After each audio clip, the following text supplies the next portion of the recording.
was on Twitter, as you sometimes are, and I came across something that made me stop for a second. I don't know if JR's already seen this, so I'm excited to read it to him. It comes from Steve King, former congressman, who tweeted, "I spent Juneteenth all day in the hot sun hoeing and pulling weeds and thinking about what it would have been like to have been a slave.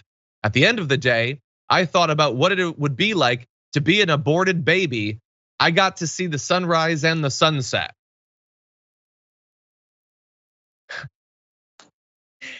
And as I was reading that, it just kept getting crazier inside of one paragraph.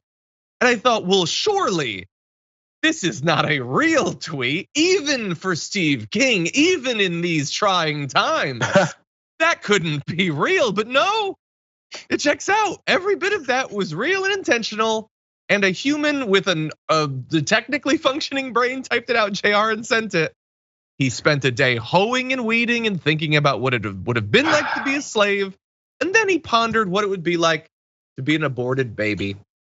Let's start with the hoeing and the weeding.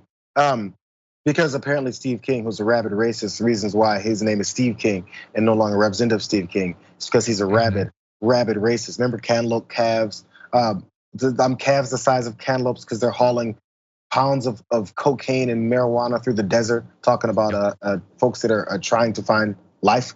Anyway, that's Steve King. So first off, Steve King never thought about what enslaved people went through until he was hoeing and pulling weeds, because that's what enslaved people went through. They just hoed the land and then they pulled weeds, and that was it. They didn't get sold into slavery. They didn't get families split up. They didn't have their children maimed and separated from them. They didn't have body parts of theirs cut off and destroyed. They weren't hung. They weren't ripped in half.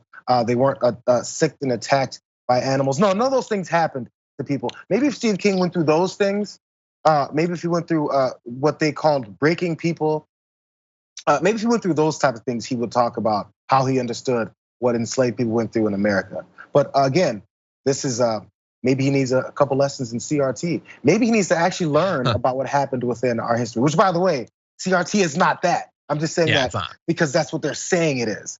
The actual history of what happened in our country is not CRT. It's just history, but we're trying to avoid seeing that. And we have ignorant people like Steve King that say this. Yeah, and I'm glad that you pointed out some of his past controversies, including, by the way, talking about how we should use cattle prods at the border because migrants are like cattle, basically, and we should shock them, electroshock them, which was like a joke in the Coneheads movie back in the 90s. And then like 10 years later, it's just something a Republican congressman says. And JR, he finally was forced out. How many things did he have to say and do before it finally happened? And this was always the person that he was. It was always abundantly clear. But he had to keep trying, desperately pushing the boundaries to finally get tossed out because the Republicans just refuse to see it. They just don't understand what the big hubbub is about. If he was the president, he wouldn't have got run out. And by the way, if he said it now, if he's still in Congress now, if he said this right now, it wouldn't get him run out of there. Look, we got Marjorie. No, he'd be fine now. Lauren Boebert, they're not getting run out. He would not be run out. Yeah, it's like Bill O'Reilly and why am I blanking on the really crazy clown guy who used to be on Fox News and now is on the Blaze? Oh my God, I'm blanking on his name. Glenn Beck. They got fired from Fox. On the one hand, for saying something crazy, and for the other, for sexual harassment. They should have just waited a bit, because they would not get fired for those things now. You dummies, you got fired too early. Anyway, I wanted to give some responses to this tweet. Alonzo Duralde, one of my favorite movie reviewers, responded with this. I'm not gonna say it out loud, but you can see it. I love that, and it's themed to his work, which is what I appreciate. Master beef producer fixed it to just, I spent all day hoeing. See, that would have been a funny tweet. That would have been good. And Michael Starbury, I think, speaks for many of us when he says, I follow politics and I low-key thought you passed away 2 years ago. So your tweet is not only stupid, but it's kind of surprising, which is 100% accurate. Yeah, anyway.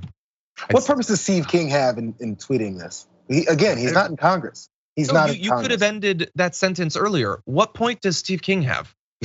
What is the point of Steve King? Honestly, like cosmically, what is the point of this person?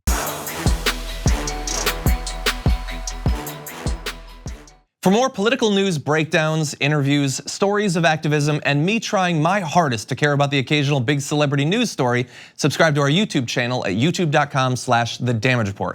And you can ring the bell wherever it is so you don't miss anything.